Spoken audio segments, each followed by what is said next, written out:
Meantime, everything's connected and a lot of heat and humidity is still in place over portions of the southeast, the eastern seaboard. And we've got millions of Americans from Florida to New England under some sort of heat alert. The South having the most dangerous combination of heat and humidity, with heat index values topping about 120 or so through Thursday. Charlotte, North Carolina, good morning to you. Beautiful start to your day, but you step outside, it feels like 77 out there. Really, when you look at the entire Southeast, a lot of us are feeling like the upper 70s to lower 80s when you factor in the humidity. The heat just has not let us go. The grip is there, and I know it is summertime, and we expect this, but boy, it is a long stretch. And I think that's what I worry about. Look at these numbers. Look at the current feel-like temperature in Louisiana. Wow. The sun's not even up, and it feels like 100 degrees in Seabrook. Man, well, take a look at brutal. all of these spots. Yeah, Louisiana, portions of Louisiana, Florida, feeling like the mid-90s. And no surprise, you've got these heat alerts, but this is the highest level. And I say it every time I put this up there, highest level, because I want you to take action. Take care of yourself. Extreme heat warning.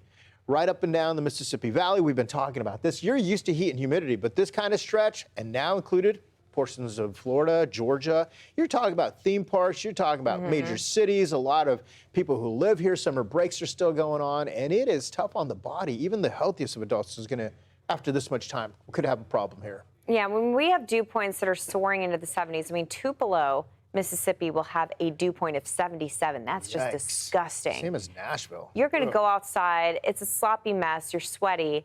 And none of that sweat is evaporating. And so your internal body temperature will actually start to increase if you're outside for too long.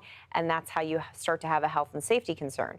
So with an extreme heat risk in place for a good chunk of the Mississippi River, also Florida and Georgia, you got to take caution. It's about finding air conditioning, getting in the water, especially in Florida. If you are not from Florida, let's say you're visiting from we'll just go with Connecticut. Sure.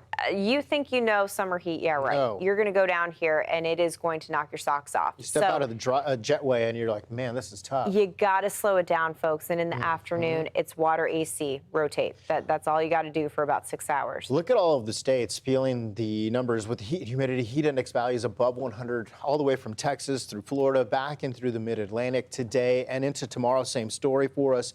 So really, it's not much of a break as we go through tomorrow. And again, we continue with the extreme conditions over the south and southeast, places like Orlando into Savannah. A lot of people trying to enjoy the beaches, the great communities out here, and it is a tough one. You got to stay in the shade. Anybody who's working out there, delivery people, UPS, all of you, I worry about you. Take your breaks. Try to find the shady side of the sidewalk, because this will be something to watch, especially by the end of the day. Yeah, the only thing that can really bring relief is a batch of heavy rain. Yeah. Now, there is a potential for some heavy rain, but that's the price tag, right? Could we have some flooding?